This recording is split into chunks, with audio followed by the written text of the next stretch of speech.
sister is your competitor on the conveyor belt, chastity belt, lottery bet, lovelier than ever yet, beauty never sets, never can reject your essence, your presence. You don't need presents or pasts, just futures.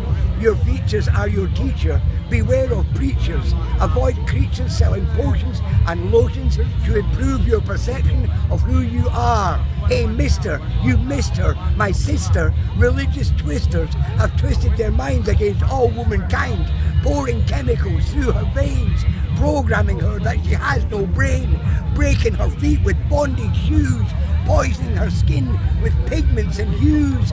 Don't get confused by marketing men dealing in yarn and making you earn more than you need and spike you with greed and give you sterile seed for barren soil and sell you oil for your hair and make you stare in disbelief at someone else who isn't you, who hasn't a clue what constitutes you. So be bold, be noble, forget that dress rehearsal addiction, universal gender friction, complexion, imperfection. Don't listen, sister, to anyone called Mr.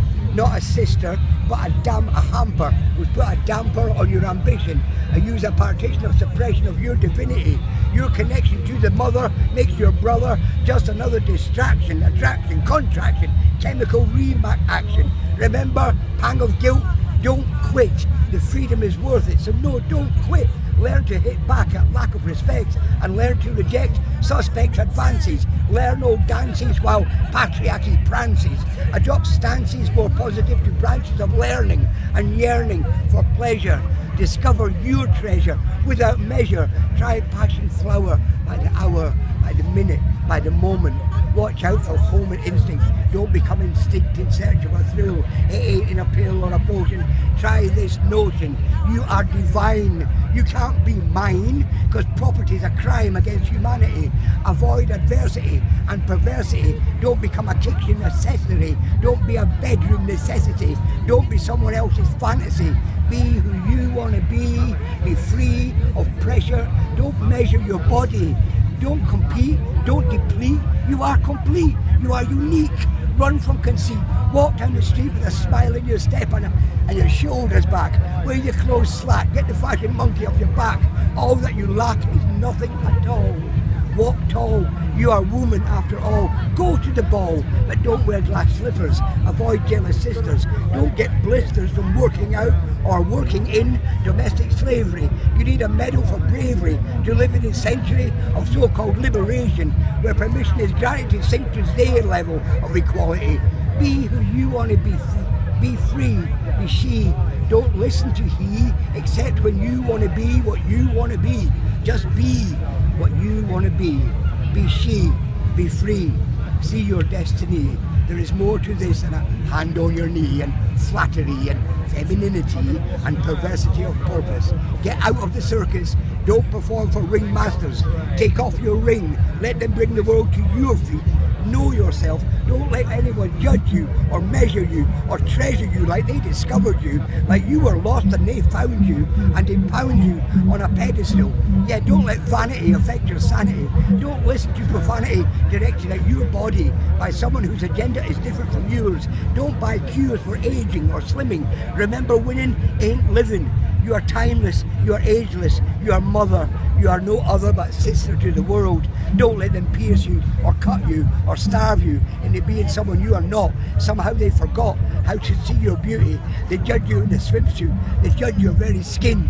Everybody's unhappy, even when they're thin.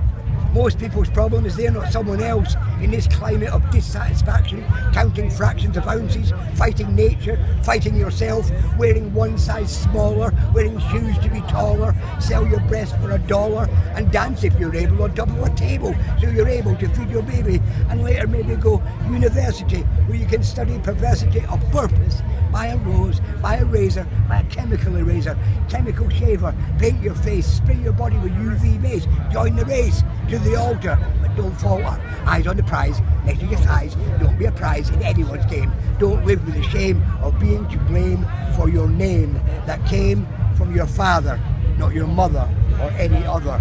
Know yourself, find yourself, be yourself, discover yourself, uncover yourself, love yourself for who you are. No man with a car or a big cigar can put you in a jar or wear you on his arm like a specimen acquisition to enhance his position of being no one important to the rules of the game.